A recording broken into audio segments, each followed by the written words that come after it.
kalau di Jakarta, orang-orang yang pada pakai baju oranye ini teman-temannya Ahok semua. Karena kami berutang sama teman-teman yang pakai baju oranye di sana. Sebab mereka yang paling pertama kali kalau nemuin ada yang kotor-kotor, ada yang nyumbat-nyumbat, itu mereka duluan yang ngaji.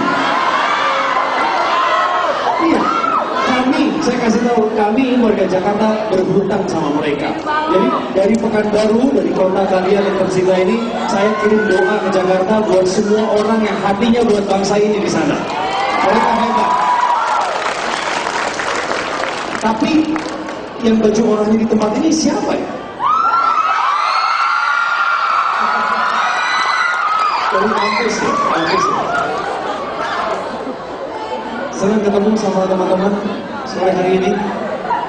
Kenapa yang di kiri berdiri? Kenapa nggak duduk aja? Nggak ada kursi. Kamu bisa duduk di bawah kalau kamu mau. Nggak apa-apa. Silakan. Bebaskan dirimu untuk duduk. Ya.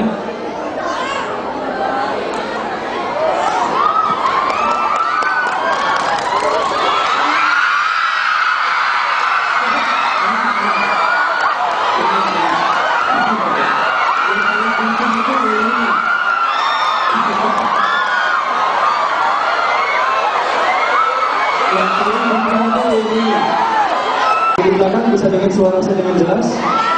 Bisa ya? Yang di depan bagaimana? Bapak-bapak yang di depan, selamat sore, tamu-tamu kami, selamat sore, sahabat semuanya.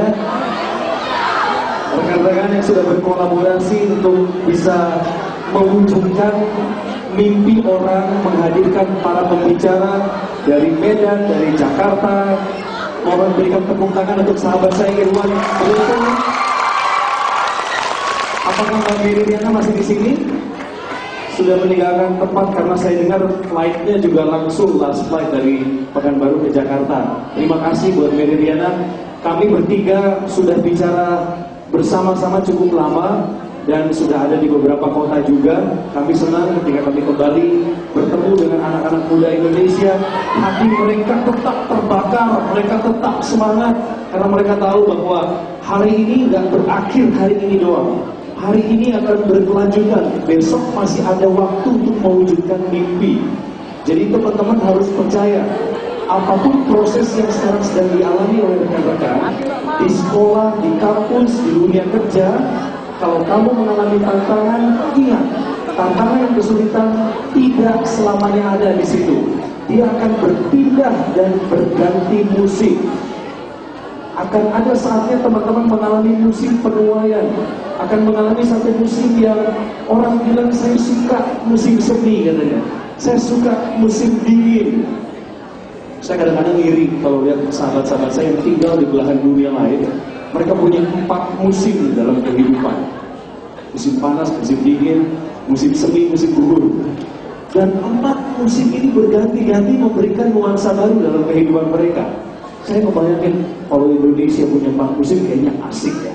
Tapi Tuhan kasih kita kesempatan di Indonesia untuk bangun dan kelola tanah ini, untuk ketemu dengan saudara sebangsa setanah air yang punya tujuan sama, mengisi kemerdekaan. Jadi saya bersyukur meskipun kita nggak punya 4 musim, tapi musim dalam hidup kita selalu berganti dan musimnya adil. Sore hari ini saya Cobi Sitohan datang dari Jakarta bersama keluarga saya. Istri saya yang jarang-jarang bisa menemani saya hadir dalam seminar, hari ini beliau datang. Tapi dia nggak akan berdiri, karena nanti kalau dia berdiri, ada di depan saya, kamu itu. Ya, istri saya ada di depan sama anak-anak saya, boleh kasih tepuk tangan.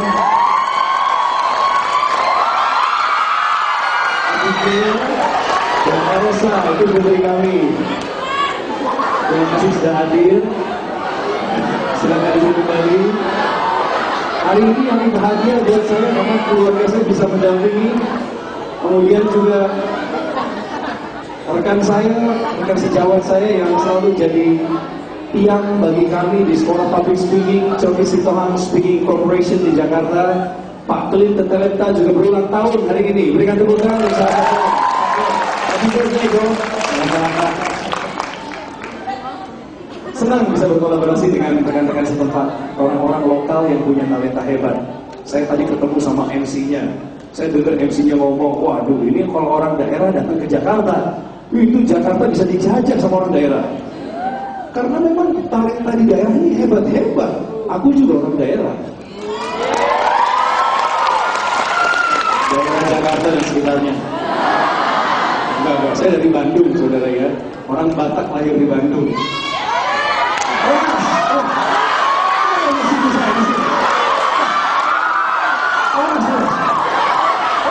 Ini memang bahaya orang Batak ini. Kemana saya pergi mereka selalu ada. Terima kasih. Orang sekali tidak selalu begitu. Kemudian tahun 2002 saya pindah ke Jakarta. Saya memulai karir saya di Jakarta sebagai seorang wartawan. Waktu itu saya pikir menjadi wartawan itu hanya terpaksa saja, hanya kecelakaan dalam hidup. Karena dulu saya butuh pekerjaan, saya putus kuliah karena orang tua tidak mampu lagi membiayai kuliah saya. Lalu saya berangkat ke Jakarta mau cari kerja. Diterimanya di sebuah redaksi kantor berita televisi. Saya terima gaji 1,6 juta. Sebagai seorang yang belum sarjana saat itu, saya ambil kesempatan karena saya pikir saya harus bantu keluarga saya.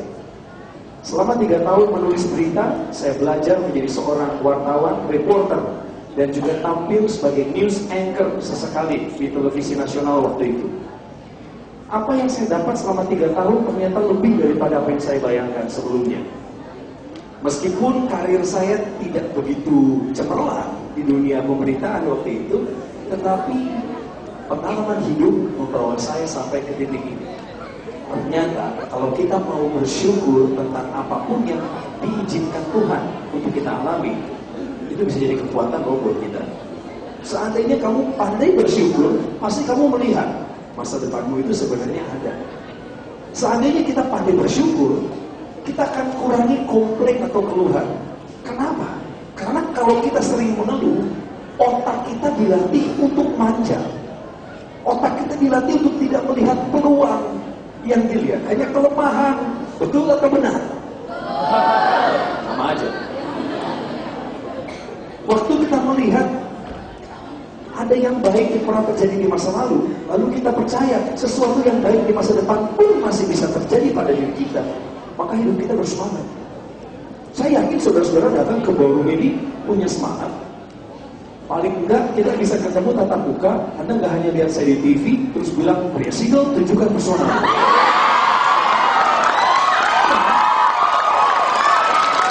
Iya kan? Terus waktu saya akhirnya muncul di depan saudara-saudara berpikir, wah Coki ternyata biasa aja nih. Rambutnya berdiri-berdiri, pendek nggak kayak di TV. Apa kesan Anda? Inilah kenapa saya bersyukur kalau ada punya kesempatan berkunjung ke daerah. Karena boleh ketemu sama saudara-saudara yang saya percaya Anda punya talenta. Anda minimal punya satu bakat. Saya jamin hal itu. Kenapa? Karena waktu saya dikasih tahu tentang bakat saya, di situ saya mulai diam dan bersyukur. Ternyata modal saya di dunia ini bukan harta orang tua saya. Karena papa saya 23 tahun nggak punya pekerjaan tetap. Mama saya hanya bisa bikin baju dan gunting rambut. Dari sana kami bisa sekolah.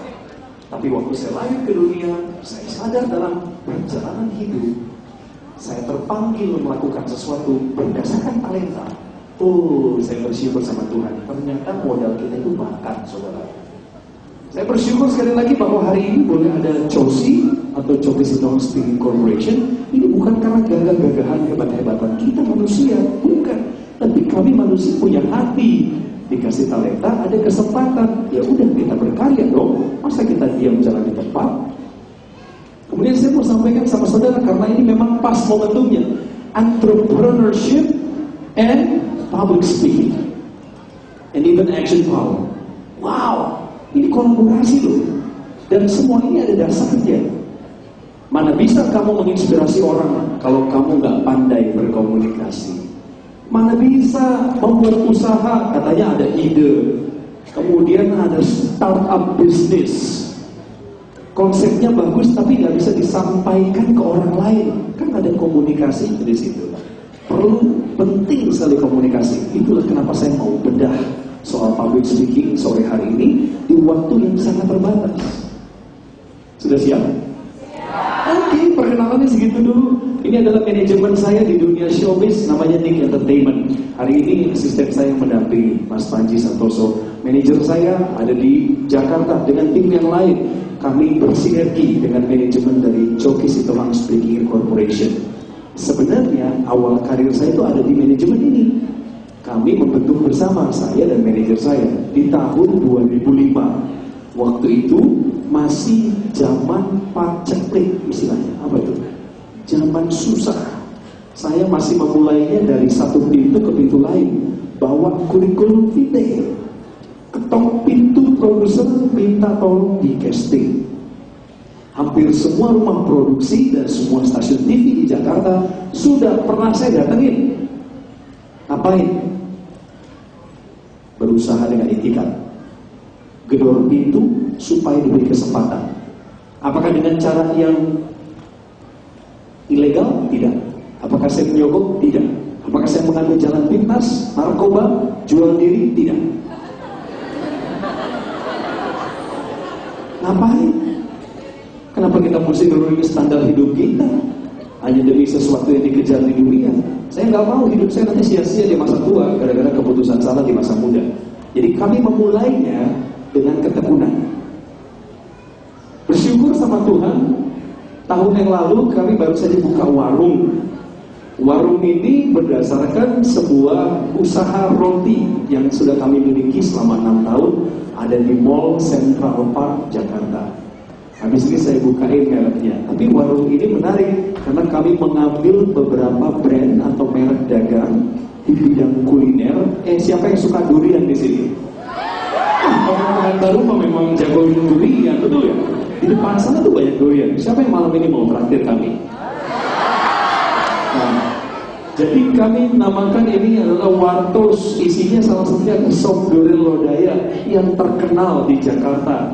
Lalu ada nasi goreng kambing kebon sirih, ada soto Betawi Haji Mukti, ada nasi kucing Omahan. Ini semua perkembangan dari satu bisnis ke bisnis lain. Investasinya melebar. Karena apa? Karena komunikasi juga. Ini merek dagang roti sehat kami di Jakarta. Kalau teman-teman lagi di Central Park, Jakarta Barat, tolong mampir ke level LG. Di sana ada Hoshi dekat BCA. Kami yang mengelola, kami bersyukur kami juga dapat kesempatan memilikinya. Kami yang dapatkan namanya dari tahun 2009. Artinya adalah bintang. HOSHI itu artinya bintang. Teman-teman mungkin tahu ya, di Pekanbaru ada Bodytech. Ya, sekitar 1,5 tahun yang lalu kami bertiga, saya, Doni Amaldi dan Fardan Khan, kami bertiga adalah orang-orang yang suka olahraga. Kami punya spirit yang tinggi dalam menjaga kesehatan tubuh kami. Kemudian kami membuat usaha yang mendatangkan alat ini dari Jerman. Kemudian bersyukur kepada Tuhan, baru saja 1 bulan yang lalu nggak nyampe deh kayaknya. Partner kami juga ada di sini ya, Pak Hendrik, terima kasih sudah datang bersama dengan istri dan juga Pak Budi, terima kasih. Baru buka kemarin, wah yang datang banyak banget. Pada pengen nyobain alat ini, melebar lagi bisnisnya. Bukan mau pamer, enggak. Saya mau ngajarin dan belajar sama saudara juga. Karena komunikasi itu masih belajar sampai kita narik nafas terakhir. Dan ini adalah salah satu usaha kami di Jakarta. Kami bersyukur hari ini kami diberikan kesempatan untuk menjadi rekanan TNI dan Polri. Perusahaan kami, Satria Persada Gemilang, adalah yang membuat sarung tangan militer. Saya juga duduk di sana sebagai komisaris. Saudaraku, ada satu hal yang, terima kasih, ada satu hal yang menjadi benang merah dari semua usaha yang kami jalankan. Ternyata public speaking itu penting. Apa sih Cok public speaking? Ada orang yang nanya begitu. Makanya kami mau mulai ini di Pekanbaru dan pengennya sih rutin gitu. Kalau memang memungkinkan dan Tuhan izinkan ke depan, mari kita kumpulkan orang-orang lagi untuk belajar yang lebih dalam soal public speaking. Apakah itu yang ditampilkan para politisi busuk di depan kamera ngomong hari ini makan tempe, besok dibilang bukan tempe, itu tahu. Apakah membual, apakah menjual sesuatu yang bukan pada hakikatnya? Bukan itu. Public speaking itu didasari oleh integritas, didasari oleh kebenaran. Namun menyampaikan kebenaran pun perlu seninya. Kalau nggak pakai seni, orang malas dengerin.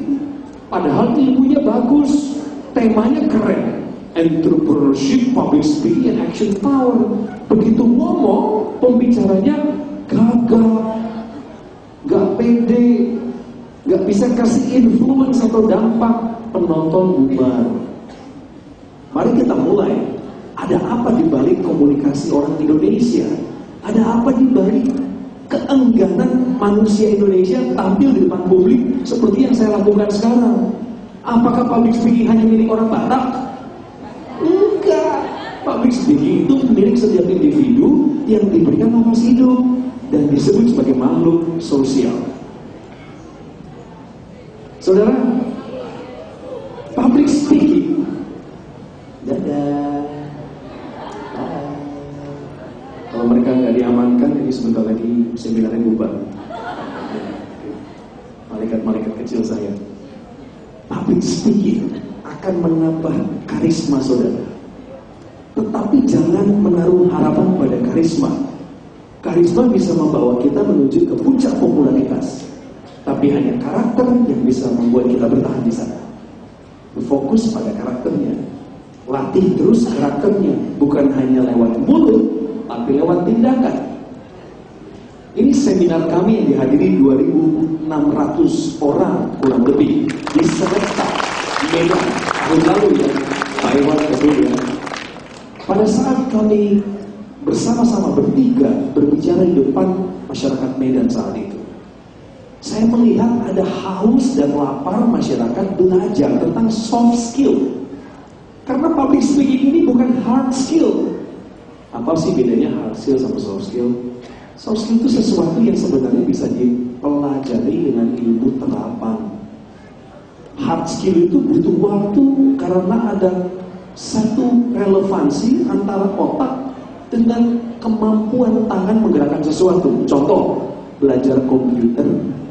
Contoh, rancang bangunan, itu hard skill. Sekolahnya memang khusus. Tapi public speaking, dengan Anda belajar otodidak, Anda bisa menjadi seorang pembicara yang baik. Jadi sebenarnya nggak sulit. Enggak. Saya buka lagi masalahnya ya.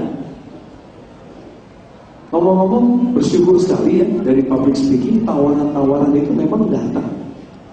Dan bukan hanya soal berbicara saja, lewat seminar atau buku atau pengajaran, kita juga bisa berbicara lewat lagu. Ini adalah salah satu lagu yang saya dan istri saya nyanyikan, judulnya Unfailing Love. Nanti saya akan putarkan di ujung sesi seminar supaya saudara bisa dengar. Dari sana, dari kata-katanya lah, kami akan mempengaruhi setiap pendengar. Public speaking punya goal. Tujuannya adalah mempengaruhi orang lewat perkataan. Nanti kita akan belajar Bapak Ibu, saudara-saudara, kata-kata kita yang keluar dari mulut yang orisinil ini benar-benar harus dijaga. Karena kalimat yang keluar bisa membawa hidup, bahkan bisa membawa kematian. Miss Universe tahun lalu asik-asik jogedan sama saya di sebuah acara namanya Rendezvous with Miss Universe. Dia mengakui kepada saya bahwa saya grogi kalau ngomong di depan publik. Sekelas Miss Universe gitu loh. Dia bilang dia mengakui loh. Waktu dia mengakui, bukannya kita celah-celahin dia terus bilang, kok lu bisa sih jadi Miss Universe? Bukan. Waktu dia mengakui bahwa dia lemah di public speaking, dia menindaklanjuti kelemahannya dengan belajar.